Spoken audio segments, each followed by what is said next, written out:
है, जितने तेरे उपदेश को मानते हैं उनका मैं क्या हूं? संगी हूं। ये दाऊद परमेश्वर का भक्त लिखने वाला कहता है, मेरे को खुशी कहां पर होती है? जो प्रभु के लोग हैं, परमेश्वर के लोग हैं, जो परमेश्वर का भय मानते हैं, परमेश्वर के संगति में रहते हैं, परमेश्वर के बातें पसंद आती है, परमेश्वर के बातों से प्रेम रखते हैं, परमेश्वर की आज्ञाओं को पसंद करते हैं और परमेश्वर की आज्ञाओं को मानने के लिए उन लोग रात दिन ध्यान लगाए रहते हैं। तो परमेश्वर का दास दाऊद भी उस बात का वर्णन करता है कि मैं उन लोगों का संगी हूं, उन लोगों का मैं साथी हूं, उन लोगों के साथ में मेरे को रहना पसंद आता है, उन लोगों के साथ में मुझे चलना पसंद आता है जो परमेश्वर का डर मानती है, जो परमेश्वर का भय मानती है, जो परमेश्वर के समीप में जाते हैं। तो हमारा इंटरेस्ट किधर में होना चाहिए? प्रभु में, प्रभु के लोगों के साथ में, जहां प्रार्थना है, जहां वचन है, जहां पे परमेश्वर का संगति होती है, जहां पे परमेश्वर के धार्मिक और आत्मिक लोग हैं, जहां पे परमेश्वर के मार्ग में हम लोग चलते हैं, उस मार्ग में और उन लोगों के साथ में जो आनंद होता है वो पवित्र आत्मा परमेश्वर के वचन से और परमेश्वर के सामर्थ के द्वारा होता है।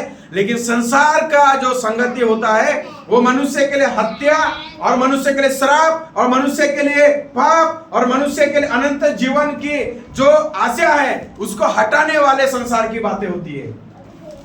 अनंत जीवन की आस तोड़ने वाली बातें संसार की बात होती है, सत्यता की बातें उसमें नहीं रहती है।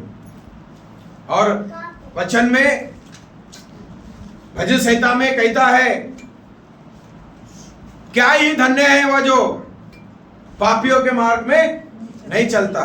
भजन संहिता 1 और 2 में लिखा हुआ है, पढ़ना नहीं उसको।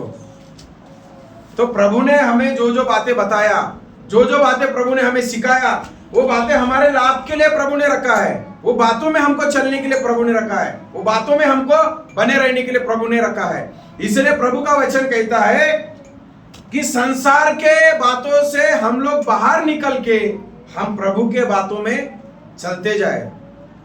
तो संसार जो आनंद देता है वैसा नहीं, लेकिन मैं जो आनंद देता हूं वो पवित्र आत्मा का आनंद से मैं तुम्हें देता हूं, प्रभु का वचन कहता है। और जो जो बातें हम सीख रहे हैं ये वर्तमान बुरे संसार में, ये हमारे जीवन में आत्मिक उन्नति के लिए, आत्मिक प्रभाव में बढ़ने के लिए, परमेश्वर के वचन से ही हमको अनंत जीवन का साहस मिलता है, बल मिलता है।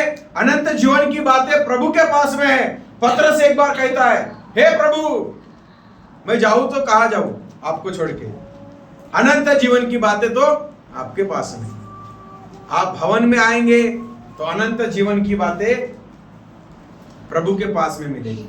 आप बाइबल को खोलेंगे तो अनंत जीवन की बातें, शांति की बातें प्रभु के पास में मिलेगी, आनंद की बातें प्रभु के पास मिलेगी।